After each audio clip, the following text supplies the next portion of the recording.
Welcome back students, this is Shankar Kumar और मैं आज उपस्थित हूं आपके सामने पावर शेयरिंग के प्रीवियस ईयर क्वेश्चंस को लेकर। तो चलिए शुरू करते हैं आज के सेशंस। हम यहां पे इस चैप्टर से आने वाले अब तक के सारे तरह के क्वेश्चंस देखेंगे, एमसीक्यू देखेंगे, 3 मार्क्स के अंदर आए हुए क्वेश्चंस को देखेंगे और 5 मार्क्स के सेक्शन में भी आए हुए क्वेश्चंस को देखेंगे। साथ साथ हम यहां से कुछ एक ऐसे क्वेश्चंस को पे गौर करेंगे जो कि बार बार साल दर साल रिपीट हो रहे हैं और ऐसे क्वेश्चंस पे एक जरूरत हो जाती है हमें प्रॉपर अटेंशन देने की। तो इन्हीं सभी बातों के साथ चलिए स्टार्ट करते हैं आज का सेशन पावर शेयरिंग से रिलेटेड क्वेश्चंस। सबसे पहला क्वेश्चन आप हमारे स्क्रीन पे देख रहे हैं। This is about division of power and that is about vertical division of power. Right, ये क्वेश्चन अगर आप देख रहे होंगे तो पिछले साल 2023-24 में आया हुआ क्वेश्चन है जो कि पूछ रहा है कि what is vertical division of power. Right, अगर आप देख रहे होंगे ये सारे ऑप्शंस तो जो हमें बता रहा है कि हमारे पास क्या क्या ऑप्शन है। पहला ऑप्शन है हमारे पास power is shared among different organs of government. Right, second option बता रहा है कि power is shared among different social groups. Third option हमारे पास है power is shared among different pressure groups. Fourth option हमारे पास बता रहा है power is shared among different levels of government. अगर इन चार ऑप्शंस को देखेंगे तो आपको एक बात तो क्लियर हो जाएगी, वर्टिकल डिवीजन ऑफ पावर जब भी हम बात करते हैं तो हम गवर्नमेंट के डिफरेंट लेवल्स पे इनको शेयर करते हैं। ठीक है, अब इंडिया की बात करते हैं तो हमारे पास सेंट्रल गवर्नमेंट हो गया, इसके बाद अगर हम बात करें तो हमारे पास स्टेट गवर्नमेंट हो गए और फाइनली अगर हम ग्राउंड पे बात करें तो हमारे लिए लोकल सेल्फ गवर्नमेंट है। तो इस 3 लेवल्स को अगर हम बात करते हैं, इन 3 लेवल्स की हम बात करते हैं, that will be our vertical division of power among all these 4 options. अगर आप थोड़ा सा दिमाग लगाते हैं, एलिमिनेशन मेथड टेक्निक मैं बार बार बोलता हूं ये आपको यूज करना है। अगर आपने थोड़ा सा भी या कोई भी टॉपिक आपने साल भर में कवर किया तो आपको पता है कि आपने उस बारे में कुछ पढ़ा है, which means what you have to be very much confident when you are going to eliminate some options। so पहला ऑप्शन जो हो गया वो हमारे पास है power is shared among different organs of government। different organs means what we are talking about horizontal power sharing। Horizontal power sharing का ये कंपोनेंट हो जाता है हॉरिजॉन्टल पावर शेयरिंग। राइट, इसी को हम बहुत सारे नामों से जानते हैं। क्लास 9 से ही आपके पीछे ये क्वेश्चन पढ़ा हुआ है। क्लास 9th में भी आपने पढ़ा था कि जब फ्रेंच रेवोल्यूशन के टाइम में मॉन्टेस्क्यू ने जब बुक लिखा था स्पिरिट ऑफ लव, वहां पे भी उन्होंने डेमोक्रेसी के 3 पिलर्स के बारे में बताया था और ये डेमोक्रेसी के 3 पिलर्स क्या थे? लेजिस्लेटिव, एग्जीक्यूटिव और जुडिशियरी। अगर आप वो रिकॉल कर पा रहे हो तो आपको ये पता होगा कि इसे हम हॉरिजॉन्टल पावर शेयरिंग भी कहते हैं, इसे हम डेमोक्रेसी के ऑर्गन्स भी बोलते हैं। तो मैं इन्हीं सारे को यहां पे फिर से मेंशन कर दे रहा हूं, democracy, organs of democracy. Organs of democracy की बात करें तो ये हॉरिजॉन्टल पावर शेयरिंग को बताएगा। अगर हम बात करें pillars of democracy, pillars of democracy, तो ये भी हमें बताएगा किस चीज के बारे में? ये भी हमें बताएगा इसी हॉरिजॉन्टल पावर शेयरिंग के बारे में। तो आपको बिल्कुल भी कंफ्यूज नहीं होना और सीबीएसई जो कि माहिर है बच्चों को कंफ्यूज करने में, आपको हमेशा उन्हें एक जवाब देना है। आपको हमेशा क्वेश्चन देते वक्त कॉन्फिडेंट रहना है, तभी आप ऐसे क्वेश्चंस को एलिमिनेट कर पाओगे। देखिए कैसे मैंने यहां से ऑप्शंस को एलिमिनेट कर दिया। ऑर्गन्स की जब भी हम बात करेंगे तो हम बात करें हॉरिजॉन्टल पावर शेयरिंग का, और हॉरिजॉन्टल पावर शेयरिंग आपके डेमोक्रेसी के 3 ऑर्गन्स हो गए, ये पिलर्स ऑफ डेमोक्रेसी भी कहलाते हैं और इससे आपने पहले ऑप्शंस को यहां से एलिमिनेट कर दिया। अब हम आ जाते हैं दूसरे पे, power is shared among different social groups. Social groups आपका अलग ही एक सेक्शन है जो कि हमारे पास वर्टिकल पावर शेयरिंग के अंदर नहीं आता है। अब हम तीसरे की बात करें, power is shared among different pressure group, media, journalism की हम बात कर रहे हैं, ये भी एक सेपरेट क्लासिफिकेशन हो गया हमारे पास पावर शेयरिंग का। तो ये 3 आपने ऑप्शन एलिमिनेट कर दिए। चौथा अगर हम बात करें डिफरेंट लेवल्स ऑफ गवर्नमेंट, हमें ये रिलेट करना पड़ेगा अपने कंट्री से। इंडिया की बात करते हैं तो हम डिसेंट्रलाइजेशन की बात करते हैं। जब भी वर्टिकल पावर आप देखो तो आप हमेशा इसे रिलेट करो डिसेंट्रलाइजेशन से। Decentralization, which means what? Decentralization is a method with which we are going to share our power at different levels of government. Like central government will have their own a sphere of powers with them. अगर further up down आते तो आपको देखेंगे state government का power उनको दिया गया constitution के द्वारा, और फाइनली हमने एक तीसरा लेयर क्रिएट किया था 1992 में लोकल सेल्फ गवर्नमेंट का। रूरल एरिया में पंचायती राज और अर्बन एरियाज में हमारे आ जाएंगे म्यूनिसिपल कॉर्पोरेशन। तो ये हमारे 3 लेयर है और हम टॉप से बॉटम की तरफ मूव रहे हैं, पावर को हम इन सारे लेयर्स के बीच में शेयर कर रहे हैं। तो ये जो पावर होगा, ऐसे पावर शेयरिंग को बोलेंगे वर्टिकल डिवीजन ऑफ पावर। तो आप आसानी से यहां पे 4th ऑप्शन को सिलेक्ट करेंगे और ये आपका आंसर हो जाएगा, आंसर नंबर 4।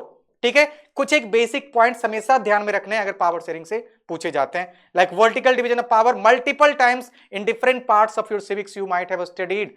आप पिछले साल में भी इसके बारे में पढ़ चुके हैं, इस साल अभी आप देख ही रहे हो, पावर शेयरिंग पढ़ोगे, आप पढ़ चुके हो, फेडरलिज्म आप पढ़ चुके हो, तो बार बार ये सारे टॉपिक्स रिपीट हो रहे हैं, रिकॉल हो रहा है, तो बिल्कुल आपको यहां पे कंफ्यूज नहीं हो रहा है। तो यहां से इस तरीके से हमने पहला क्वेश्चन को कवर कर लिया।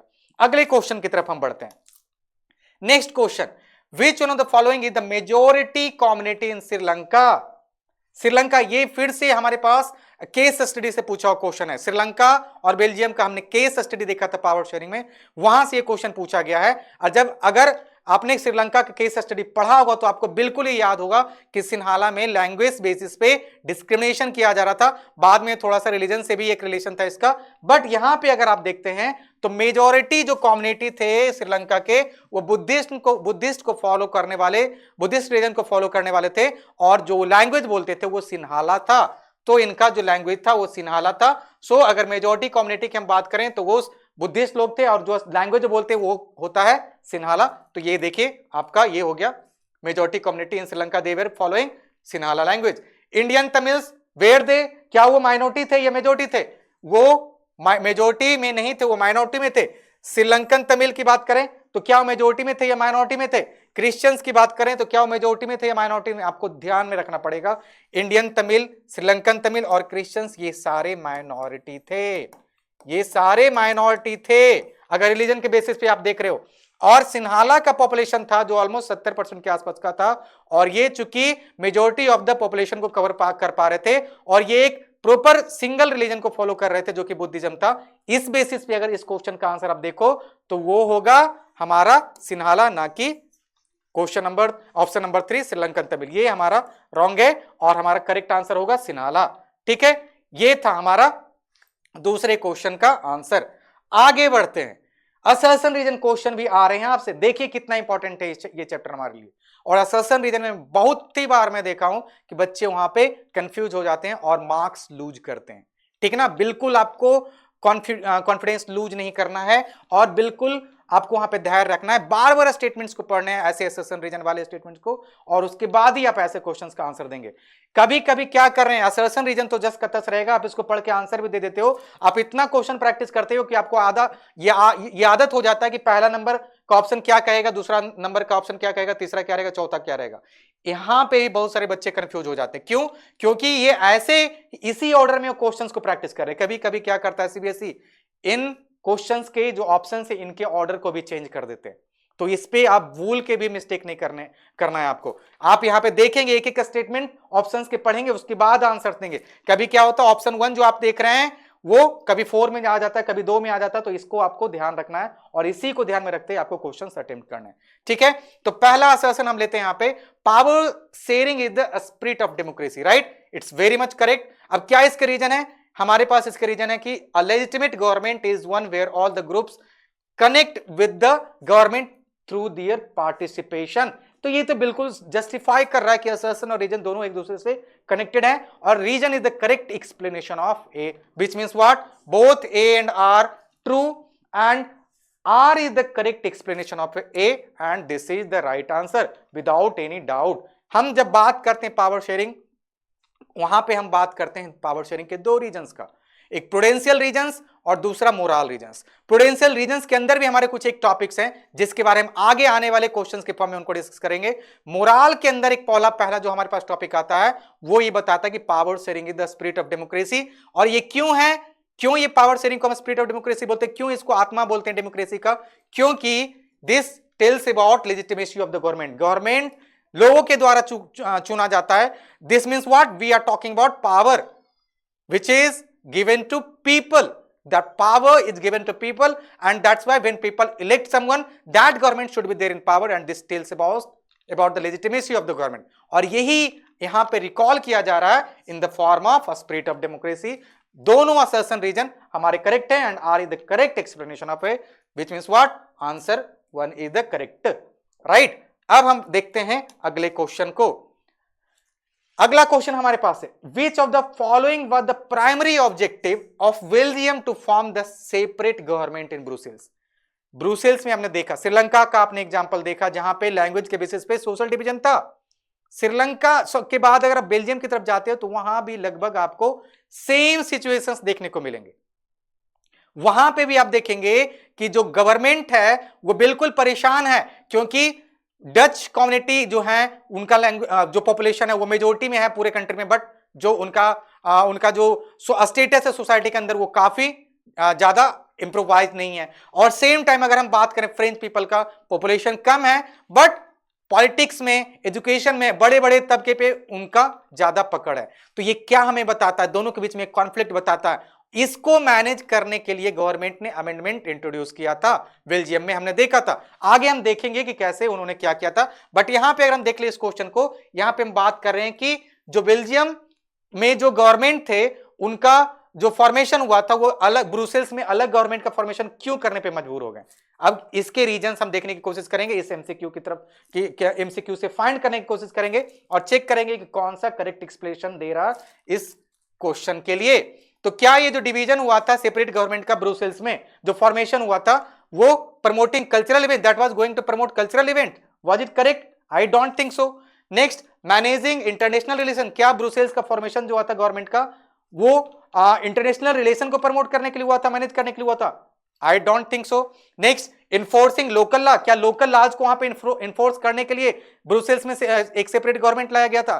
ये भी एक रीजन नहीं हो सकता है। इंश्योरिंग लिंग्विस्टिक अकोमोडेशन, ये हमारे पास आंसर होगा, which means what, this is option 4 which tells us the reason for this separate government in Brussels. Brussels में आपको पता होगा कि जो कंट्री का स्ट्रक्चर था उसके जस्ट अपोजिट हमारे पास सिचुएशंस थे ब्रुसेल्स में। जो पॉपुलेशन ज्यादातर डच बोलने वाले थे पूरे बेल्जियम में, अगर बात करते वहीं पे ब्रुसेल्स का, तो वहां पे आके वो माइनॉरिटी बन जा रहे थे। अब यहां पे देखिए कॉन्फ्लिक्ट आ रहा था। अब इस कॉन्फ्लिक्ट को मिनिमाइज करने के लिए वहां के जो गवर्नमेंट थे उन्होंने क्या किया, ब्रुसेल्स में एक अलग से ही गवर्नमेंट का फॉर्मेशन कर दिया, और वो जो स्टेट गवर्नमेंट होगा that will be not subordinate to centre. ये भी एक पॉलिसी थी, हम आगे के स्लाइड्स में बात करेंगे जब हम सब्जेक्टिव क्वेश्चंस देखेंगे। ठीक है, तो यहां पर आपका आंसर हो जाएगा answer number 4, ensuring linguistic accommodation. For ensuring linguistic accommodation in Belgium there was a formation of separate government in Brussels, right. ये हमारा आंसर हो गया। अब आगे बढ़ते हैं। Consider the following statements on power sharing and choose the correct option. हम यहां पे पावर शेयरिंग से रिलेटेड कुछ एक स्टेटमेंट्स देख रहे हैं। ये क्वेश्चन अगर देखिए तो 2022-23 में पूछा हुआ। ये सारे जो अभी तक हमने क्वेश्चंस देखे हैं ये हाल फिलहाल के क्वेश्चंस है। अगर हम बात करें, अब एक चीज और मैं यहां पे थोड़ा सा आपको ये याद दिला दूं कि जो आप एमसीक्यू देख रहे हैं ये 2021 तक नहीं था। 2021 तक ये हमारे क्लास 10th का पैटर्न नहीं हुआ करता था। 1 वर्ड आंसर पूछे जाते थे 1 मार्क्स के लिए, बट 1 मार्क के लिए पहले पूछे जाते थे सिर्फ 1 वर्ड आंसर और 1 स्टेटमेंट आंसर। अब इसके बाद 2022 से आप देखेंगे कि एमसीक्यू पूछा जा रहा है। और यहां पे मैंने जो क्वेश्चन रखा है अभी कुछ एक साल के जो आप अभी तक हमने क्वेश्चन देखे हैं वो 2022 के 23 के लाइक रेगुलर सेशन के और उनके कंपार्टमेंटल एग्जाम्स के पेपर्स हैं। अभी तक जो भी आपने देखा है क्वेश्चंस वो 2022 के हैं, 2022 के कंपार्टमेंटल एग्जाम्स के हैं, 2023 के हैं, 2023 के कंपार्टमेंटल एग्जाम्स के, ठीक है ना। और आगे जैसे जैसे हम पीछे जाएंगे आपको पता चलेगा कि एमसीक्यूज नहीं रहेंगे, वहां पे 1 वर्ड आंसर रहेंगे या फिर 1 स्टेटमेंट में आपको एक नंबर के लिए आपको आंसर कंक्लूड करने आगे के स्लाइड्स में हम देखेंगे भी, राइट। यहां पे क्या देख रहे हैं आप क्वेश्चन, ये 4 स्टेटमेंट्स दिए हैं और ये चारों स्टेटमेंट बोला जा रहा है कि पावर शेयरिंग से रिलेटेड है। और यहां पे आपको ये भी बताना है कि कौन सा स्टेटमेंट इन चारों में से करेक्ट है, ठीक है। तो पहला स्टेटमेंट बोल रहा है इट डिपेंड्स डेमोक्रेसी। आपको पता है कि power sharing is one of the essential feature of democracy and ultimately it is getting practised in each and every part of the world wherever they are practising democracy, right. So ये statement तो आप बिल्कुल कह सकते हैं कि ये correct है, ट्रू है। Next, it helps to reduce conflicts among social groups. It helps to reduce conflict among social groups. आपने अभी अभी देखा है बेल्जियम का और श्रीलंका का कंडीशन। आपने केस स्टडी पढ़ा है और आपको पता है कि वहां पे क्या सिचुएशन था, लैंग्वेज के हिसाब से वहां पे सोसाइटी का डिवीजन था और ये जो लैंग्वेज था वहां पे एक कॉन्फ्लिक्ट क्रिएट कर रहा था और पावर शेयरिंग इस केस में काफी ज्यादा एसेंशियल हो जाते हैं ऐसे कॉन्फ्लिक्ट्स को रिजॉल्व करने में, right. So it helps to reduce conflict among social groups, ये बात भी बिल्कुल सही है भाई। थर्ड क्वेश्चन, थर्ड स्टेटमेंट अगर आप देख रहे हैं, it is a way to ensure political stability, ये एक रीजन हो जाता है हमारे पास, प्रूडेंशियल रीजन होता है why we do practice power sharing in a democracy. Prudential reason of power sharing अगर कोई पूछता है तो ये उसका एक पार्ट है कि इट इंश्योर्स पॉलिटिकल स्टेबिलिटी, ये भी तो करेक्ट है, सही बात है। थर्ड, फोर्थ अभी बात करते हैं तो it brings socio economic struggle. Struggle कहां से लाता है power sharing? Power sharing is a tool to resolve conflict or a struggle within a society or within a country, right? So that's why option number 4 is incorrect and remaining all first, second and third you will say are correct options. So first, second and third आपको correct है तो इसे आप mark करेंगे। ये था हमारा 2022-23 में आया हुआ क्वेश्चन एमसीक्यू के फॉर्म में और देखिए कैसे वो क्वेश्चन फ्रेम करते हैं। आप पढ़ रखे हैं, आपको फिर भी कभी कभी ये कंफ्यूजन क्रिएट करता है ऐसे क्वेश्चन। 4 स्टेटमेंट दिए हुए, मान लीजिए गलती से आपने एनसीईआरटी के स्टेटमेंट नहीं पढ़ा जहां पे ये पॉइंट मेंशन किया गया था, आप वहां पे कंफ्यूज हो जाएंगे, ठीक ना। तो ये आपको थोड़ा सा ध्यान में रखना है। अब हम आगे बढ़ते हैं, 2022-23 का फिर से एक क्वेश्चन है, which one of the following is the minority group in Sri Lanka. अब यहां से एक और क्वेश्चन हम इसको रिपीट करेंगे। क्वेश्चन नंबर 2 आपने देखा था जो कि 2023-24 में पूछा गया था, यहां पे पूछा गया था which one of the following is the majority community in Sri Lanka. Majority के बारे में पूछा था तो आपने सिन्हाला को आंसर किया था। अब यहां पे जो हम क्वेश्चन देख रहे हैं वो पूछ रहा है कि which one of the following is the minority community of Sri Lanka. तो मेजॉरिटी अगर सिन्हाला तो बाकी सब तो हमारे क्या हो जाएंगे, माइनॉरिटीज हो जाएंगे। कौन? Specially Tamil people. देखिए तमिल हमारा हो जाएगा इसका आंसर, राइट। तो आपको यहां पे एलिमिनेशन मेथड भी यूज करना जो कि आपके काम को इजी कर देगा, स्पेशली एमसीक्यूज वाले फॉर्मेट में।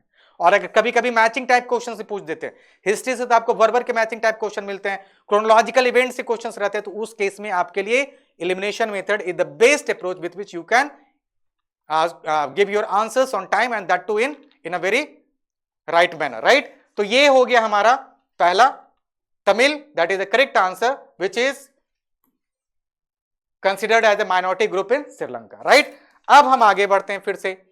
अब बताया, अब देखिए अभी यहां से फिर से एक वन लाइनर आ गए हैं और या फिर वन वर्ड वाले क्वेश्चंस आएंगे। ये भी 2021 से तक ये सिस्टम चला था, 2021 के बाद 2022 में अगर आप आते हो तो वहां से आप देखोगे एमसीक्यू आ रहा था। अभी तक हमने 2022 तक के सारे क्वेश्चंस देख लिए जो कि इस चैप्टर से पूछे गए थे। अब हम जा रहे हैं इसी चैप्टर से क्वेश्चन देखने, इसी चैप्टर से क्वेश्चन देखेंगे, बट वो एमसीक्यू के फॉर्मेट में नहीं रहेंगे, वो सब्जेक्टिव फॉर्मेट में रहेंगे और वो आपको 1 मार्क के लिए रहेंगे और वहां पे मैक्सिमम आपको एक सेंटेंस या फिर एक वर्ड में उसके आंसर को कंक्लूड करना है, ठीक है। क्वेश्चन हम देखते हैं, how and when was Sinhala recognised as the official language in Sri Lanka. How and when, भाई आपको पता है कि 1948 में ये स्टोरी आपके एनसीईआरटी में मेंशन्ड है। आपने जब केस स्टडी पढ़ा होगा तो 1948 में आपको बताया गया कि श्रीलंका आजाद हुआ, ठीक है। ठीक 8 साल बाद 1956 में इन्होंने क्या लिया, एक इनिशिएटिव लिया कि हम कॉन्स्टिट्यूशन को अमेंड करते हैं। भाई चलो कॉन्स्टिट्यूशन को अमेंड करते हैं, कैसे करते हैं, मेजोरिटेरियनिज्म का कंसेप्ट फॉलो करके, ठीक है। अब यहां पे इन्होंने क्या किया, ऑफिशियल लैंग्वेज इन्होंने रिकॉग्नाइज किया, क्या, सिन्हाला। कब किया, 1956 में। अब आंसर क्या हो जाएगा, Sinhala was recognised as the official language by Sri Lanka by passing an act in 1956। यहां पे देखिए 2 ही चीज तो पूछ रहे थे, हाउ, तो इस एक्ट के थ्रू इन्होंने लॉ बनाया और ये क्या 1956 में हुआ। तो अभी हमने देखा कि कैसे इस एक्ट के द्वारा 1956 में सिन्हाला को रिकॉग्नाइज किया गया था श्रीलंका का ऑफिशियल लैंग्वेज। और ये आपके लिए काफी आसान है अगर आपने थोड़ा सा यहां पे अटेंशन दिया होगा या फिर जब आप केस स्टडी पढ़ रहे होंगे तब जब अगर आपने समझा होगा या फिर उस पर थोड़ा सा स्ट्रेस दिया होगा, ठीक है। अब आगे बढ़ते हैं। What does the system of check and balance ensure in power sharing? ये काफी इंपॉर्टेंट हो जाता है। आपको पता है कि चेक एंड बैलेंस की जब भी हम बात करेंगे तो वहां पे हम बात कर रहे हैं, फिर से पहला क्वेश्चन आप याद कीजिए जो अभी आज हमने डिस्कस किया है वो था हॉरिजॉन्टल पावर शेयरिंग का। पावर शेयरिंग हमने देखा कि दो बेसिक क्लासिफिकेशन है उसके, हॉरिजॉन्टल और वर्टिकल, और भी हैं जो जिसके बारे में हम आगे की स्लाइड्स में बात करेंगे। बट बेसिकली जब भी हम बात करेंगे हॉरिजॉन्टल का, this can be also called as a check and balance system. Legislative, executive and judiciary, तीनों का अपना अपना पावर है और तीनों का इंडिपेंडेंट डोमेन है। None of these will interfere with each other, right. So this is the reason why ये एक दूसरे से इंडिपेंडेंट है। तो अगर कोई दूसरा ज्यादा कुछ एक्स्ट्रा करने की कोशिश करता है जो कि जा रहा है कॉन्स्टिट्यूशन के बियॉन्ड, सो इस केस में एक अलग जो हमारे पास तीसरा बचा हुआ है या फिर पहला जो बचा है वो आगे आएगा और इस चीज को कम करने की कोशिश करेगा। मान लीजिए लेजिस्लेटिव ने कुछ ऐसा लॉ बना दिया जो कि अब एक्सक्यूट करना पॉसिबल नहीं है या फिर वो पूरे फंडामेंटल राइट्स को वायलेट कर रहा है। ऐसे केसेस मान लीजिए कि आपने एक्सक्यूट कर भी दिया तो जुडिशरी वहां पे इनिशिएटिव ले रही है। तो ये जो हो गया हमारा हॉरिजॉन्टल पावर शेयरिंग का बात हो गया जब भी हम बात कर रहे हैं चेक एंड बैलेंस सिस्टम का। यहां पे पूछ रहा है कि चेक एंड बैलेंस सिस्टम आखिर करता क्या है पावर शेयरिंग में। सो यहां पे क्या करता है कि that none of the organs of the government can exercise unlimited power. अब देखिए यहां पे ऑर्गन आ गया ना, ऑर्गन ऑफ द गवर्नमेंट हम बात करते हैं, जब भी हम बात करते हैं तो वो होंगे हमारे लेजिस्लेटिव पावर, एग्जीक्यूटिव और फिर हो जाएंगे जुडिशियरी। कभी भी कंफ्यूज नहीं होना है, लेजिस्लेटिव, ठीक है,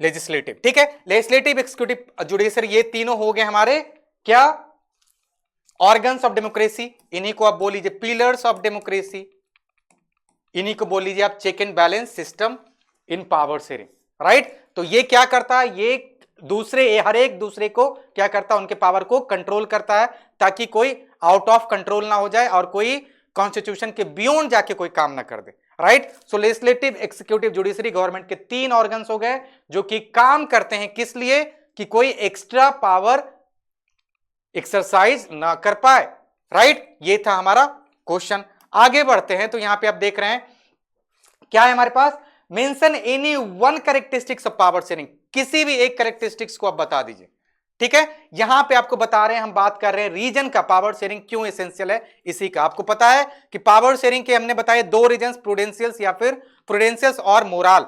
प्रूडेंशियल्स के अंदर भी हमारे बहुत सारे रीजन्स आ जाते हैं, मोरल के अंदर भी हमने देखा, अभी एक के बारे में हमने डिस्कस भी किया, वो था हमारे पास कि power sharing is a spirit of democracy, right. यहां पे अगर हम बात करें कैरेक्टरिस्टिक्स का तो ये क्या करता है, it gives the power right to be consulted, और इसके अलावा और भी जो प्रूडेंशियल रीजन्स है उसको भी आप हाईलाइट कर सकते हैं, मेंशन कर सकते हैं। ये लोग को पावर देता है कि जिसे आप इलेक्ट कर रहे हैं वही पावर में आए, और ये भी बताता है कि हमारे पास ये किस तरह का फीचर्स रीजन्स को दिखा रहा है, ये बता रहा है लेजिटिमेसी ऑफ द गवर्नमेंट। उसके बाद अगर हम बात करते हैं कि आप अगर पावर में किसी को ला रहे हो, आप किसी को रिप्रेजेंटेटिव अपना बना रहे हो, तो वो जो रिप्रेजेंटेटिव है वो आपको मौका दे, टाइम दे, जब भी आपको नीड हो आप उनसे जाके कंसल्ट करो। यहां पे हम उसी की बात कर रहे हैं। So it gives the people right to be consulted, और and you can form a legitimate government that will be based on people's rule.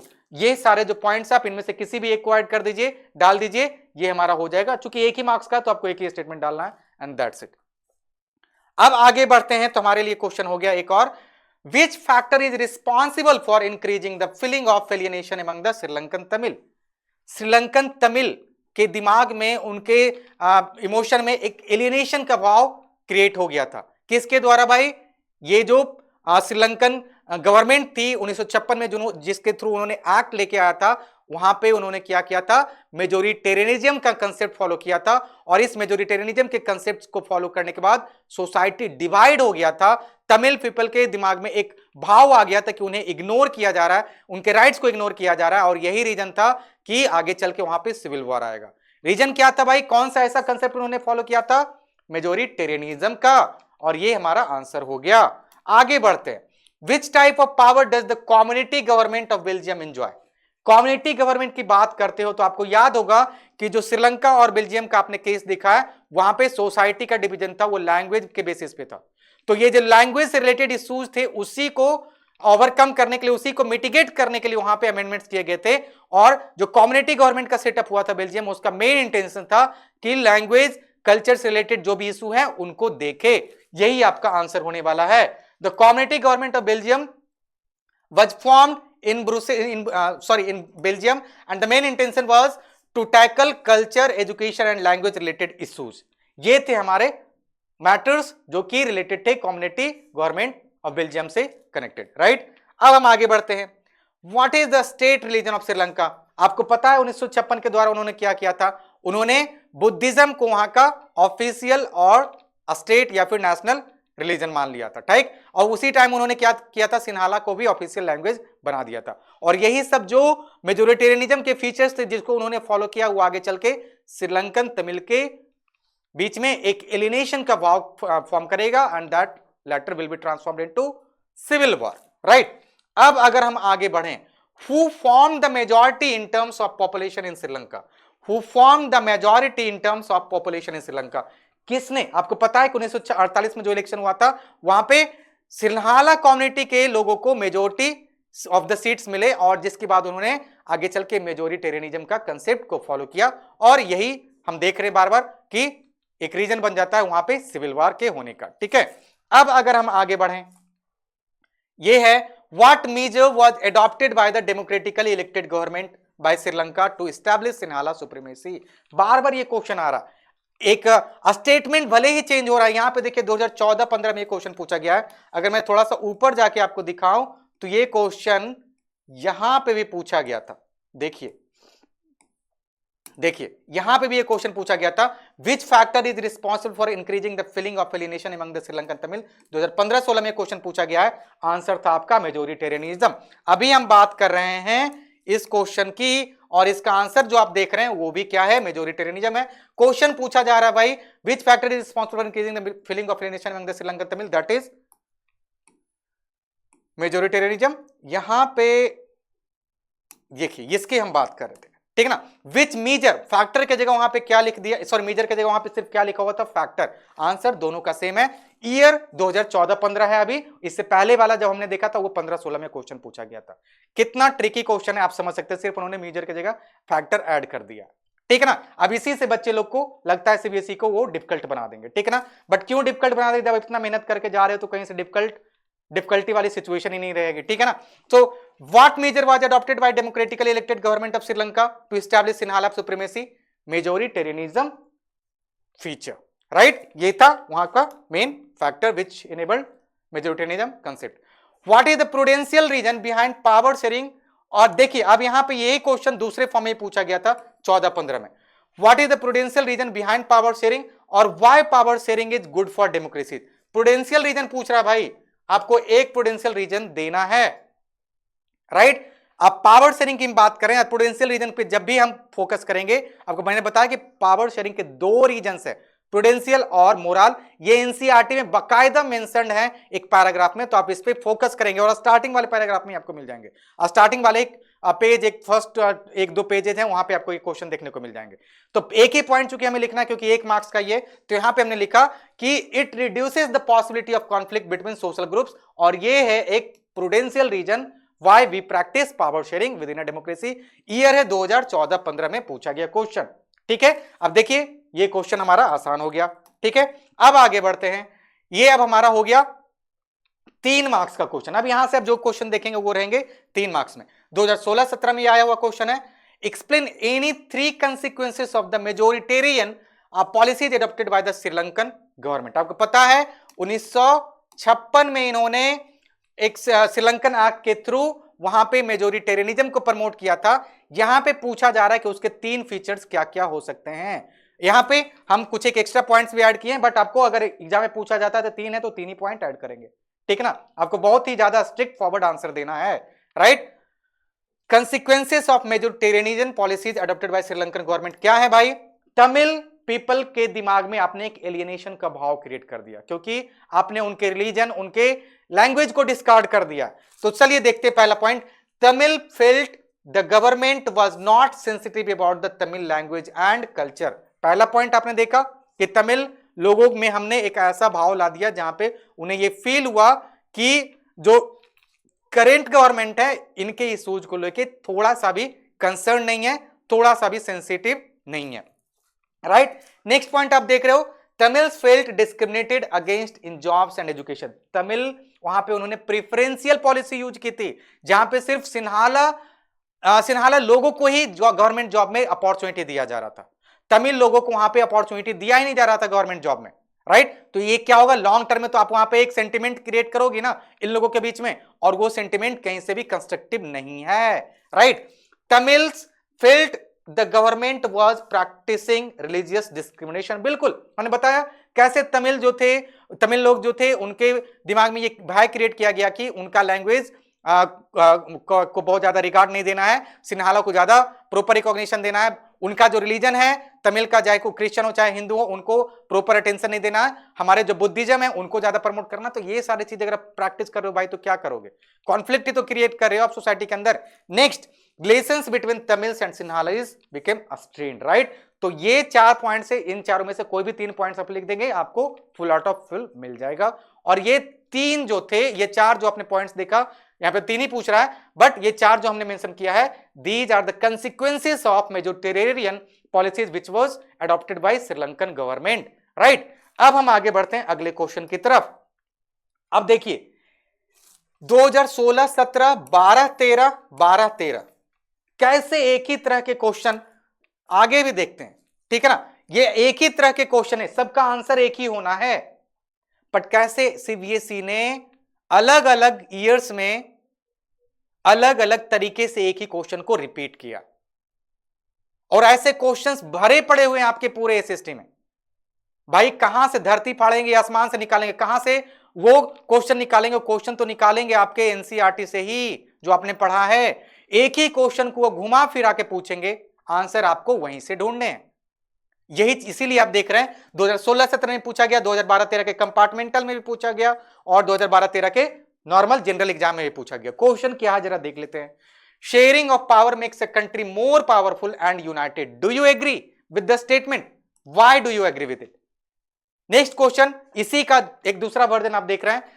Power sharing is the very spirit of democracy, justify this statement with 3 suitable points. 3 marks में पूछा गया, 3 मतलब 3 marks, 3 points मतलब 3 marks में है, ठीक है। How far do you agree with the statement that power sharing is keeping with the spirit of democracy? अब बताइए, एक ही क्वेश्चन को अलग अलग फॉर्म में आप पूछ रहे हो, बच्चे तो कंफ्यूज होंगे ही, और क्यों ना हो, कभी कभी वो कंफ्यूज इसलिए हो जाते हैं क्योंकि आप क्वेश्चन को ट्विस्ट कर दे रहे हो। पर मैं फिर भी आपको एश्योर करता हूं कि आपको कंफ्यूज नहीं होना है, आपको कॉन्फिडेंट रहना है। क्वेश्चन किसी भी फॉर्म में पूछे, आपको क्वेश्चन को 4 बार पढ़ना है, जरूरत पड़े तो 10 बार भी पढ़िए, थोड़ा सा टाइम स्पेंड कीजिए, सोचिए, रिकलेक्ट कीजिए अपने मेमोरीज को, और बिल्कुल आप अच्छे से अपना आंसर दे सकते हो। अब मैं थोड़ा सा एमसीक्यू पे जाता हूं, जहां पे आपको याद होगा कि मैंने पहला जो एमसीक्यू देखा था, पहला या दूसरा, वहीं पे मैंने बात किया था power sharing is a spirit of democracy, और ये था एक moral reasons of power sharing, ठीक है। अब यहां पे आपसे 3 पॉइंट्स पूछे जा रहे हैं, 3 सुटेबल पॉइंट्स पूछे जा रहे हैं, जिसको आप यहां पे मेंशन करेंगे इसके आंसर लिखने के टाइम में। तो चलिए देखते हैं क्या क्या आप इसका आंसर देंगे। Power sharing keeps up with spirit of democracy as power sharing ensures that all people have a stake in the government. That is why we call democracy as rule of people, लोगों का राज, इसीलिए हम बोलते हैं शासन, लोगों का शासन इसलिए बोलते हैं democracy is ruled by people, and in democracy wherever we practice democracy, there we must have to ensure that we are having this power sharing getting practiced there, right? So power sharing ensures that all people have their say and their stake in government, and this tells about legitimacy of government. आपने government को खड़ा किया है, ये यहां पे बताया जा रहा है, right? So people have to ask like, why are you there? Who elected you? I am the person who has elected you, so you have to be very much answerable and accountable, right? So ये point आप लिखेंगे, ये आपके spirit of democracy को बताता है, और ये बताता है moral reasons of power sharing को, राइट? दूसरा पॉइंट अगर आप देखते हैं, power sharing ensures maximum participation, it holds the concept of people's rule. मैंने इसके बारे में ऑलरेडी बात किया था जब मैं पहले पॉइंट डिस्कस कर रहा था। यहां पे आप बात कर रहे हैं, it always brings better outcomes in democracy, it ensures that political stability should be there in democracy. Political stability हो गया, rules of people, that is very much essential, और जहां पे भी ये प्रैक्टिस हो रहा है, we can say Power sharing keeps up with the spirit of democracy. Next point, power sharing accommodates diverse groups. It helps to reduce the possibility of conflict between social groups. आपके पास example है भाई, देखिए आप कैसे Belgium और श्रीलंका में उन्होंने क्या क्या मेजर्स लिए, जिसके थ्रू एक कंट्री में उन्होंने कॉन्फ्लिक्ट को रिड्यूस कर दिया, दूसरे कंट्री में उन्होंने कॉन्फ्लिक्ट को इग्नाइट कर दिया, राइट। तो आप बोलेंगे पावर शेयरिंग के द्वारा जो हम सोसाइटी में जो भी डाइवर्सिफाइड ग्रुप्स हैं, सोसाइटी है, डाइवर्सिटी है, वहां पे कॉन्फ्लिक्ट के चांसेस रहते हैं, बट उसको हमें होने नहीं देना, उस कॉन्फ्लिक्ट को हमें मिनिमाइज करना है, और यही हमारे पास बताता है रीजन कि power sharing is the spirit of democracy. ठीक है, ये आपके आंसर्स हो गए। 3 पॉइंट्स अगर आप ऐसे लिख रहे हो तो 3 में से बिल्कुल 3 मिलेंगे, कोई नहीं आपका मार्क्स वहां पे काटने जा रहा है। ठीक है, अब आगे बढ़ते हैं अगले क्वेश्चन की तरफ। 2014, 15 और 16, 17 में यह क्वेश्चन पूछा गया। देखिए क्या क्वेश्चन है, describe the power sharing arrangement made by Belgium. Belgium के केस में जो केस स्टडी आपने पढ़ा था, वहां पे जो उन्होंने इनिशिएटिव लिया था, जो अमेंडमेंट किए थे उन्होंने 1970 से लेके 1993 के बीच में 4 जो अमेंडमेंट्स उन्होंने किए थे, उसी के बारे में यहां पे पूछा जा रहा है। अगला क्वेश्चन है 2016-17 में पूछा हुआ, और ये इसी का ट्विस्टेड फॉर्म है। क्या क्वेश्चन है भाई, explain any 3 elements of the Belgian model of power sharing. बताइए, एक ही क्वेश्चन को आप अलग अलग वर्ड्स में मोल्ड करके पूछ सकते हो, और चाहते हो कि स्टूडेंट्स वहां पे कंफ्यूज हो जाए। बच्चे इतने तो कंफ्यूज नहीं होने वाले हैं। चलिए देख लेते हैं इसके आंसर। ठीक है, the main elements of Belgian model of power sharing includes, first, constitution prescribes, जो बेल्जियन कॉन्स्टिट्यूशन है, that prescribes that the number of Dutch and French speaking ministers shall be equal in the central government। जो central government है वहां का जो number of seats रहेंगे उस house में, वो इक्वली डिस्ट्रीब्यूटेड रहेंगे डच स्पीकिंग पीपल और फ्रेंच स्पीकिंग पीपल के बीच में। ठीक है ना। नेक्स्ट पॉइंट यहीं पे देखते हैं, some special laws require the support of majority of members from each linguistic groups, thus no single community can make decision unilaterally. कभी कभी ऐसा होगा जहां पे एक डेडलॉक आ जाएगा, वैसे केसेस में हमें हेल्प लेना है किससे, लिंग्विस्टिक ग्रुप्स के। वहां पे हमने क्या था, कम्युनिटी गवर्नमेंट भी बना रखा था ना। और कभी कभी ऐसे केसेस में जहां पे डेडलॉक आ गया है, हमें कुछ सूझ नहीं रहा है, हमें सपोर्ट लेना है इन सारे कम्युनिटी ग्रुप गवर्नमेंट का, और इस तरह से डेडलॉक जो रहेगा वो हमारा रिजोल्व हो जाएगा। ये हमारा पहला पॉइंट है जहां पे हमने equal number of seats allocate कर दिए डच स्पीकिंग पीपल को और फ्रेंच स्पीकिंग पीपल को। और जब कभी भी ऐसा कुछ डिबेट या फिर कुछ डिफिकल्टी आएगा, हम वहां पे डिसीजन लेंगे बायलैटरली, यूनिलैटरली। कोई भी गवर्नमेंट, कोई भी लाइक डच पीपल के काम से मन से कुछ नहीं हो जाएगा, फ्रेंच पीपल के मन से कुछ नहीं होगा। जब भी हमें कुछ करना पड़ेगा, डिसीजन लेना पड़ेगा, तो हमें एक साथ आना पड़ेगा, अदरवाइज वो बिल कभी पास नहीं होगा इस हाउस में। सिंपली यही यहां पे कहा जा रहा है। दूसरी बात, many powers of the central government have been given to a state governments of 2 regions of the government, like आपने देखा कि वहां पे फ्लेमिश रीजन था, वैलोनिया था, साथ साथ आपने देखा था कि ब्रुसेल्स में भी एक गवर्नमेंट लेके आ जाया गया था। तो आप क्या देख रहे हो, यहां पे जो स्टेट गवर्नमेंट है वो सेंट्रल गवर्नमेंट से भी ज्यादा पावरफुल है, which means what, this is getting called as the true form of federalism getting practised here. Means state governments are not subordinate to center. This is the second feature which you are seeing here, where you are seeing that the Wallonia government and that Flemish region government, they will be having more power than central government, right? And this is getting mentioned here. Like in other words, you can say that the state governments are not subordinate to central government. बिल्कुल सही बात है, और ये आपका दूसरा point हो गया। तीसरा, अगर हम बात करें ब्रुसेल्स का, जो कि काफी यूनिक सिचुएशन वहां पे क्रिएट कर रखा था, वहां पे भी हमने जो इश्यूज देखे थे उसको रिजोल्व करने के लिए क्या किया, सेपरेट गवर्नमेंट रखा। सेंट्रल गवर्नमेंट को वहां पे कोई इंटरफेरेंस नहीं रहा, स्टेट गवर्नमेंट जो थे हमारे बैलोनिया और फ्लेमिश का, उनका भी वहां पे कोई इंटरफेरेंस नहीं रहा। ब्रुसेल्स में एक सेपरेट अलग से गवर्नमेंट बनाया गया था, in which both the communities will have equal representation. यहां पे फिर से दोनों को क्या किया गया, बराबर नंबर ऑफ सीट्स एलोकेट किया गया। ठीक है, the French speaking people accepted equal representation in Brussels because the Dutch speaking community has accepted equal representation in the central government। बताइए, दोनों का इशू रिजॉल्व हो गया।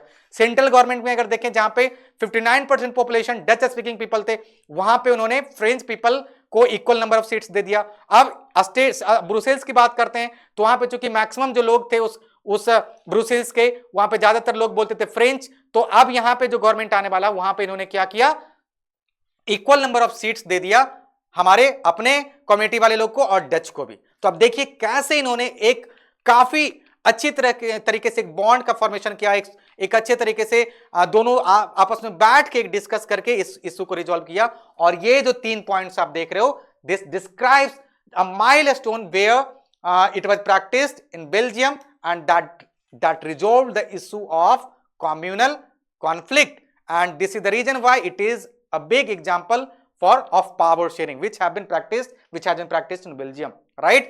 अब यहां से हमने देखा कि कैसे 3 पॉइंट्स के थ्रू हमने इस आंसर को कन्वे कर दिया, कंक्लूड कर दिया। अब हम आगे बढ़ते हैं। एक क्वेश्चन जो कि 14-15 में पूछा गया था, what is power sharing, why power sharing is important in a democracy. बहुत ही कॉमन क्वेश्चन, बहुतों बार मैंने देखा है कि वो स्कूल टेस्ट में, मॉक टेस्ट में, प्री बोर्ड में एग्जाम में बहुत बार आते हैं, कभी कभी तो बोर्ड एग्जाम में भी आ जाते हैं, और आपने देखा 14-15 में आया हुआ क्वेश्चन है। सो सबसे पहले चलिए हम डिफाइन करते हैं पावर शेयरिंग को। तो पावर शेयरिंग को अगर आप डिफाइन करते हो, ये 3 मार्क्स का क्वेश्चन है, तो पहला मार्क्स आपको मिलेगा डेफिनेशन के लिए। अगले जो 2 पॉइंट्स आप लिखोगे कि क्यों ये इंपॉर्टेंट है, तो उसके लिए आप अलग से 2 मार्क्स मिलेंगे। तो टोटल आपको 3 मार्क्स होंगे। यहां पे मैंने एक एक्स्ट्रा पॉइंट लिख दिया, तीसरा 3 पॉइंट लिख दिया, आप इनमें से कोई भी 2 पॉइंट लिख सकते हो। सो पहला definition, when the power does not rest with any one organ of the state, rather it is getting shared among legislature, executive and judiciary, it is getting called as power sharing। जहां पे power सिर्फ एक हाथ में नहीं है, बल्कि ये सारे हाथों के द्वारा, सारे लोगों के द्वारा इक्वली शेयर किया जा रहा है। This means what we are talking about power sharing. अगर हम डेमोक्रेसी में बात करें तो हमने बताया कि हमारे पास ऑर्गन्स हैं, पिलर्स है डेमोक्रेसी के लिए, लेजिस्लेचर, एक्जीक्यूटिव और जुडिशियरी। इनके बीच में अगर हम इक्वल तरीके से पावर का डिस्ट्रीब्यूशन करते हैं, that is power sharing in other word, right. अब हम यहां पे बात कर रहे हैं कि ये हमारे लिए क्यों इंपॉर्टेंट है। This is very much important in democracy because it helps to reduce the possibility of conflict between two social groups. It is the very spirit of democracy and it is a good way to ensure that a stability of the political order is going to be there. Political order को maintain करने में democracy के, मैंने बार बार बताया, मैंने पहले question से इस बात को रखा है कि it is considered as a very spirit of democracy and it is very much handy in reducing the possibility of conflict between social groups. अब इन सारे पॉइंट्स को अगर आप देख रहे हो, बकायदा बोल सकते हो कि democracy, in democracy we require power sharing at many levels, और हमने इस तरीके से इस आंसर को कंक्लूड कर दिया। ठीक है, अब हम आगे बढ़ते हैं। 14-15 में पूछा हुआ एक क्वेश्चन, और इसी का एक दूसरा वर्जन था जो कि 12-13 में भी पूछा गया था। क्वेश्चन क्या था भाई, जरा हम देख लेते हैं। How can power be shared among governments at different levels, explain. और इसी का दूसरा जो वर्जन है, explain the vertical division of power giving example with respect to India. अब ये देखिए, हमने जब एमसीक्यू डिस्कस किया तो वहां पे भी मैंने बताया था इसके बारे में कि जब भी हम बात करेंगे पावर शेयरिंग का, और वहां पे अगर गवर्नमेंट के डिफरेंट लेवल्स पे इसके प्रैक्टिस की बात करेंगे, तो ये हमें बताएगा किस चीज के बारे में, वर्टिकल डिवीजन ऑफ पावर के बारे में। तो यहां पे जो क्वेश्चन देख रहे हो पहले पार्ट में, how power can be shared among different levels of government. आपको पता है, हमारे इंडिया का एग्जांपल आपको लेना है, तो आप देखोगे कि हमारा सेंट्रल गवर्नमेंट हो गया, फिर स्टेट गवर्नमेंट हो गया, और फिर लोकल बॉडीज हो गया। और इन 3 लेवल्स पे आप देखेंगे कि हमें कॉन्स्टिट्यूशन अपने तरीके से एक प्रॉपर पावर दे रहा है, and central government will never interfere in the matters of state government, and in same manner states will never interfere in the matters of central government. ये जो हमारा डिस्ट्रीब्यूशन है पावर्स का eight different levels, that is getting called as vertical power sharing। Government के बीच में, government के levels के बीच में अगर हम पावर शेयरिंग कर रहे हैं, तो वो कुछ नहीं, तो बस क्या है भाई, वर्टिकल डिवीजन ऑफ पावर ही है।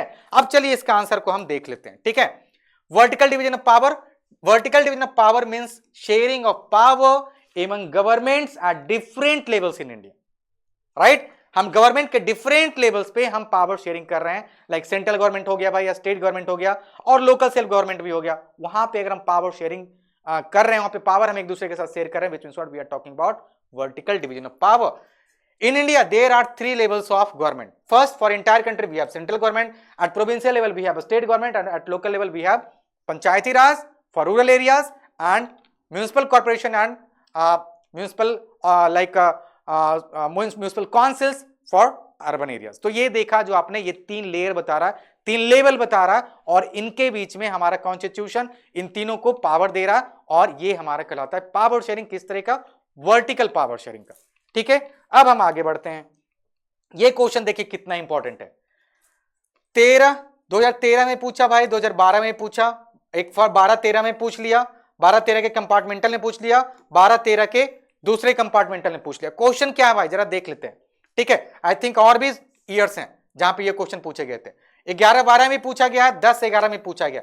ऐसा कौन सा क्वेश्चन है भाई जो कि हर एक साल लगातार पूछ लिया गया?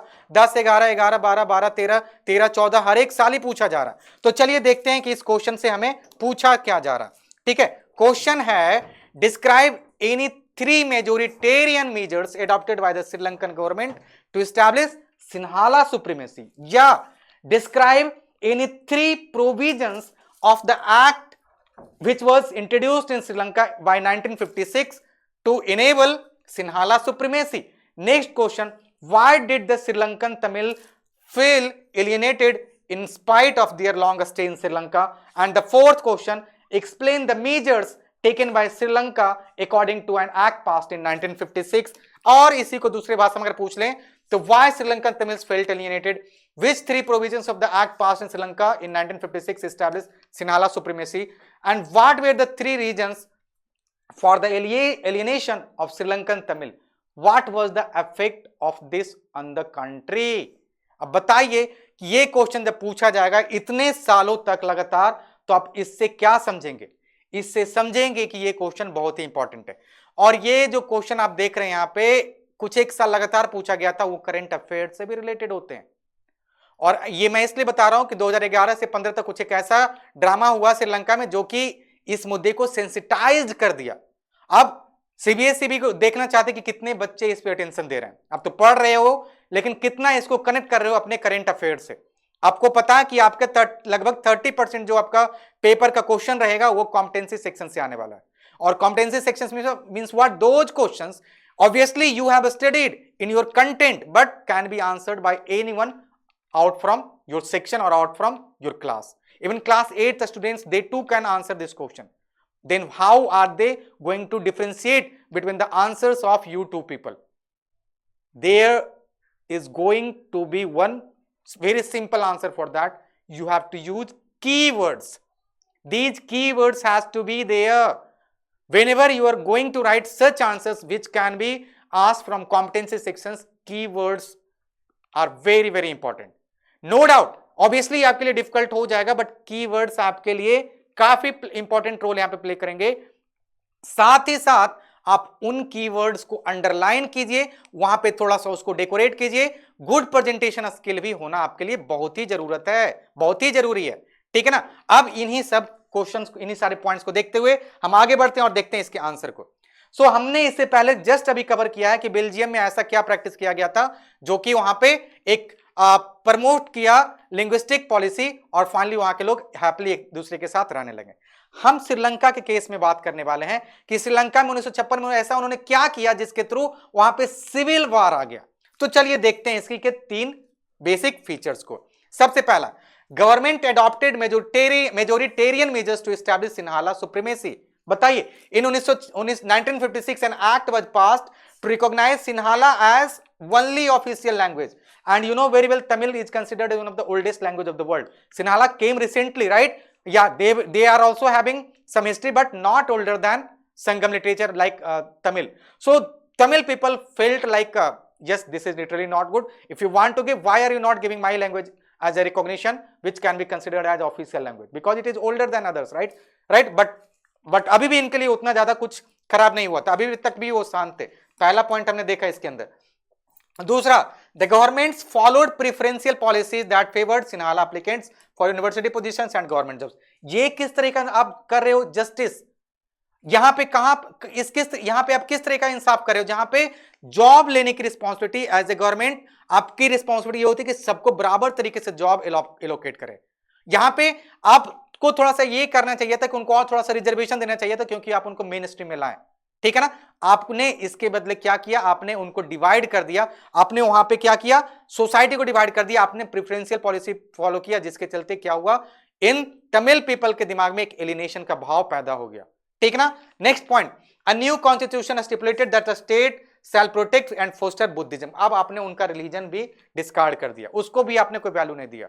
Majority of the population Buddhism follow कर रहे हैं, इसका मतलब ये नहीं हो कि उसको आप नेशनल रिलीजन बना दोगे, ऑफिशियल रिलीजन बना दोगे।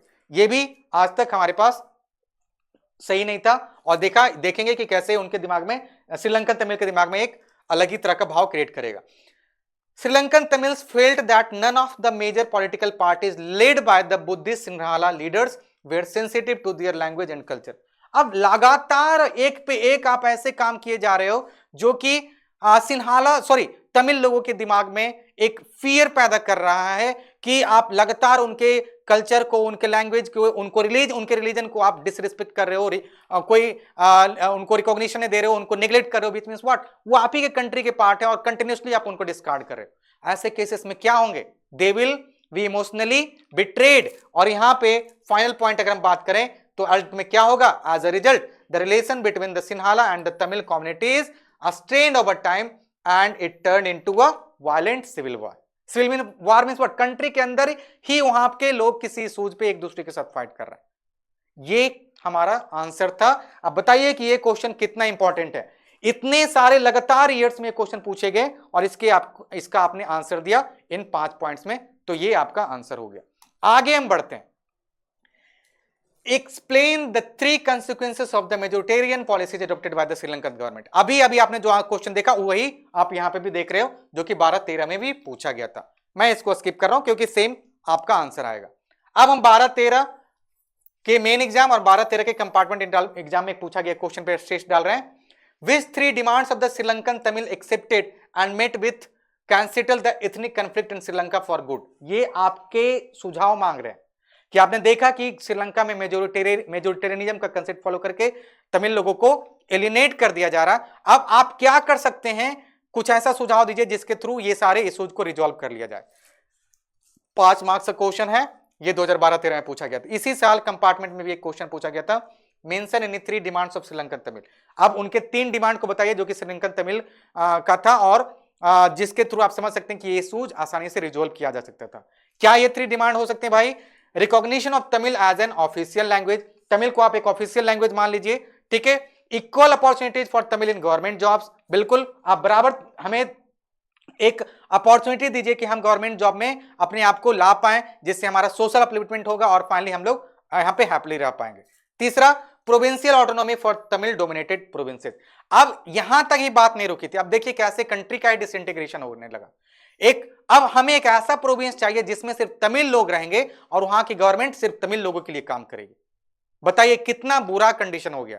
ये 3 डिमांड थे श्रीलंकन तमिल के जब ये 1956 का एक्ट वहां पे लाया गया था, और ये लॉन्ग टर्म में पूरे कंट्री में एक कुछ नहीं बहुत बड़ा विवाद पैदा करा। और ये सिर्फ अपने कंट्री तक ही नहीं रखा, ये इंडिया तक को टच कर गया। आपको पता है कि इंडिया के एक प्राइम मिनिस्टर का असासिनेशन भी हुआ था इसी रीजन से, क्योंकि हमने अपना मिलिट्री भेज दिया था श्रीलंकन गवर्नमेंट को सपोर्ट करने के लिए, हेल्प करने के लिए। डिप्लोमेसी, ये हमारा इंटरनेशनल ट्रेड दिखाता, इंटरनेशनल रिलेशनशिप बताता है कि हमें एक बड़े भाई के तौर पे छोटे छोटे कंट्रीज को सपोर्ट करना हमने किया, but ultimately we got hurt because one of the most precious and one of the most successful prime minister he got assassinated. मैं नाम नहीं लूंगा, आप सबको पता होगा, ठीक है। ये था हमारा क्वेश्चन, यहां पे देखिए 2012-13 में पूछा गया। Next question, compare the different ways in which the Belgians and the Sri Lankans have the dealt with the problem of cultural diversity. 5 marks के क्वेश्चन में, अब ये बहुत ही बड़ा क्वेश्चन है और ये 11-12 में पूछा गया था और ये बहुत ही इंपॉर्टेंट हो जाता है। यहां से कम एक क्वेश्चन तो आपको पूछे ही जाएंगे, चाहे वो एमसीक्यू में पूछ लें, चाहे वो 3 मार्क्स में पूछ लें बेल्जियम के बारे में, चाहे 3 मार्क्स में पूछ लें वो श्रीलंका के बारे में, या फिर दोनों को मिला के आपको एक कंपैरिजन पूछ देंगे क्या वहां से सही, आप देखेंगे क्या वहां पे सही था, क्या आपको वहां से क्या वहां से आप आउटपुट ले सकते हैं, क्या कंक्लूड कर सकते हैं और क्या इन दोनों कंट्रीज ने सही किया। ये क्वेश्चन काफी इंपॉर्टेंट हो जाता है, ये समझिए तो पूरा पावर शेयरिंग के दोनों केस स्टडीज का एक समरी है। चलिए देखते हैं इसका आंसर। पहले तो हम बात करेंगे बेल्जियम का। बेल्जियम में आपको पता है कि 1970 से 1993 तक वहां पे 4 अमेंडमेंट्स लाए गए थे और इन 4 अमेंडमेंट्स के थ्रू उन्होंने लैंग्वेज पॉलिसी को के बेसिस पे पूरे सोसाइटी को उन्होंने अरेंज किया और फाइनली जो भी पॉसिबिलिटीज थे कॉन्फ्लिक्ट के उसको मिटिगेट कर दिया, मिनिमाइज कर दिया। तो चलिए सबसे पहले देखते हैं, they amended their constitution 4 times. हमने बात किया कि 4 बार इन्होंने अमेंड किया, so as to work out an innovative arrangement that would enable everyone to live together in a peace and harmony. Right? There was sharing of power between the Dutch and French both in central government, state government and in Brussels. They followed policy of accommodation. ये चीज ध्यान रखें. What did they follow? They followed the policy of accommodation. हम श्रीलंका के case में भी बात करेंगे, वहां पे भी हम देखेंगे कि कौन से पॉलिसी को उन्होंने प्रैक्टिस किया था। ठीक है, दूसरा पॉइंट की बात करते हैं, they help to avoid civic strife means conflict and division of the country on the basis of language.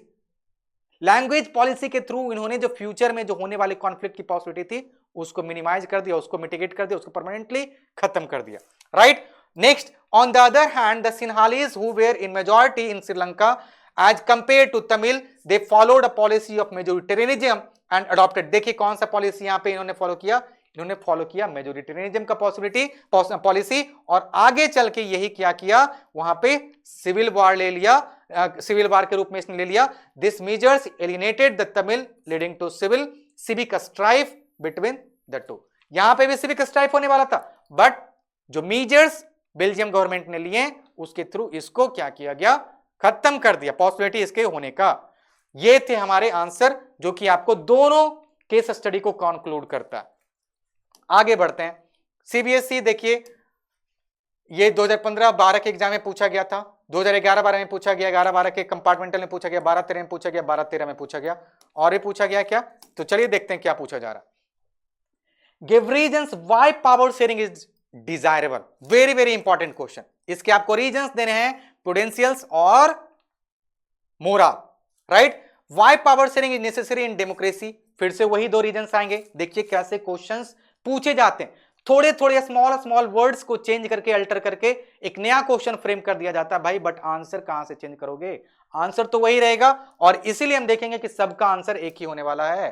Right one prudential and one moral reason for power sharing. देखिए मैंने बताया ना कि ये से पावर शेयरिंग क्यों डिजायरेबल है, इसके 2 रीजंस हो गए, प्रूडेंशियल और मोरल, और यहां पे उसने उसको डायरेक्ट मेंशन भी कर दिया है। Why is power sharing desirable, explain moral reasons in this regard. यहां पे उन्होंने मोरल के बारे में पूछ लिया। Why power sharing is desirable, explain giving any 3 prudential reason, यहां पे प्रूडेंशियल के बारे में पूछ लिया। ठीक है, अब यहां पे हम दोनों को कंक्लूड कर देते हैं, पहले हम प्रूडेंशियल देखेंगे फिर मोरल देखेंगे। Power sharing is desirable in democracy because of first prudential reasons. Prudential reasons के मैंने बताया था कि 3 स्फीयर है। पहला, it helps to reduce the possibility of conflict between social groups since social conflict often leads to violence and political instability, so for reducing it we have to promote what, we have to promote prudential regions and power sharing there, so it reduces the possibility of conflict between social groups। पहला point हमने देखा कि possibility को उसने mitigate कर दिया। It is good way to ensure the stability of political order, political order की जो स्टेबिलिटी है उसको भी मेंटेन करना भी इसका एक बहुत बड़ा काम है। ये दूसरा पॉइंट हो गया। Third, it is going to impose the the will of majority community over other may look like an attractive option। ये बताता है कि हो सकता है कि कुछ दिनों के लिए हम अगर ये कोशिश करें कि हम सिर्फ मेजोरिटी लोगों के लिए काम करें तो वो सही लग सकता है 5 साल के लिए, 10 साल के लिए, बट लॉन्ग टर्म में आप क्या कर रहे हो, जो माइनॉरिटी वाले लोग हैं उनको आप अटेंशन नहीं दे पा रहे हो, उनके आप जो इंटरेस्ट हैं, उनके जो एस्पिरेशन है, आप उनको टैकल नहीं कर पा रहे हो, तो ये क्या करेगा, वहां पे श्रीलंका जैसे एक एलिनेशन का भाव क्रिएट करेगा सोशल ग्रुप्स के बीच में, और finally we know what will happen. इसको ओवरकम करने के लिए हमारे पास हो जाता है प्रूडेंशियल रीजंस होता है, but in the long term this undermines the unity of the nation, that's why we follow power sharings, prudential reasons to overcome some of these points. ये 3 पॉइंट आपके प्रूडेंशियल रीजंस के और exactly as it is mentioned है आपके NCERT में। ठीक है, अब हम बात करते हैं मोरल रीजंस का। ठीक है, सबसे पहला पॉइंट जो आप इसके अंदर देखेंगे वो आप बहुतों बार आप देख चुके हैं, वो क्या है कि it is a very spirit of democracy, right, and it is like it is going to explain that a democratic rule involves sharing power with those affected by its exercise and who have to live with its effect. जी हाँ, लोगों का government के बारे में बात कर रहे हैं, rule of the people, rule by people, ये जो कंसेप्ट है हम बात करते हैं जब भी हम बात करते हैं मोरल रीजंस का, वहां पे हम बिल्कुल बात करते हैं स्पिरिट ऑफ डेमोक्रेसी का। ठीक है, ये पहला पॉइंट हो गया। People have a right to be consulted on how they are to be govern. बिल्कुल, आपको हम इलेक्ट कर रहे हैं एज ए रिप्रेजेंटेटिव, हम आपको sorry as a person, as a civilian, I am electing you as my representative and I am giving you authority to take a decision on behalf of me, and that decision is should be in such a manner that it is going to uplift the status of our life in spite of having all these differences, diversity within the society. We don't have to do discrimination. Whoever has casted you your votes, their votes, which means what, they have given their consent, and you must have to follow, you must have to fulfill their aspiration, and all will be only possible if they are practicing power sharing. And this is the right, this is the point where we are talking about people have their right to be consulted, and they must have to know like how are they going to be governed and administered. Last but not least, a legitimate government, like people ने जिसको elect किया है वही power में होना चाहिए. This also tells about transparency. ये 3 reason है हमारे मोरल रीजन्स जो कि हमें बताते हैं कि क्यों हमारे लिए पावर शेयरिंग इसेंशियल है। अब ये क्वेश्चन आप देख लीजिए, describe horizontal and vertical power sharing in modern democracy. हम ऑलरेडी एक बार देख चुके हैं। Differentiate between horizontal and vertical division of power, देख लीजिए 2011, 12, 12, 13, 16, 17, फिर से 12, 13 का compartmental exam. Why is horizontal distribution of power often referred to as a system of checks and balance system. देखिए फिर से पूछ लिया गया। अब यहां पे जब हम आंसर देखेंगे तो बहुत ही इंपॉर्टेंट है, इसको सब क्वेश्चन तो बहुत वेरी वेरी इंपॉर्टेंट है ही, लेकिन थोड़ा सा इसमें हम इसके स्ट्रेस डाल रहे हैं क्योंकि क्वेश्चन या फिर हॉरिजॉन्टल से पूछ लिया जाए, वर्टिकल से पूछ लिया जाए, या फिर दोनों को डिफरेंशिएट करने के फॉर्म में पूछ लिया जाए, क्वेश्चन आपके आने हैं। 110% क्वेश्चन यहां से रहेंगे। तो हॉरिजॉन्टल डिवीजन ऑफ पावर क्या बताता है? Is such a power sharing arrangement in which government will share power at its organ level of organs. Like आपको पता है कि हमारे पास गवर्नमेंट के 3 ऑर्गन हैं, legislature, executive and judiciary. In 3 organs के बीच में कॉन्स्टिट्यूशन के द्वारा एक डिस्टिंक्शन है, डिवीजन है पावर्स का, and that is called as horizontal division of power. Vertical division of power की जब हम बात करते हैं, अभी में से कुछ एक क्वेश्चन पहले की बात करें तो वहां पे हमने पढ़ा है कि यहां पे डिफरेंट लेवल्स ऑफ गवर्नमेंट पे हम लोग पावर शेयरिंग की बात करते हैं। सेंट्रल गवर्नमेंट हो गया, स्टेट गवर्नमेंट हो गया और लोकल गवर्नमेंट हो गया। इन तीनों लेवल्स पे हमारे पास एक डोमेन है जहां पे अपने अपने डोमेन में ये तीनों काम करेंगे। None of these will interfere in the matters of each other. They have their own jurisdiction and that is called as vertical division of power. ये हमने कवर कर लिया। दूसरा पॉइंट क्या बताता है? It acts as a check and balance system. Why? In horizontal division of power, different organs of government exercise different powers. This is concept of separation of power. बिल्कुल ये separation of power का है। यहां पे अगर vertical में बात करें, powers constitution clearly lays down the power of different levels of government. बिल्कुल सेंट्रल गवर्नमेंट का क्या पावर होगा?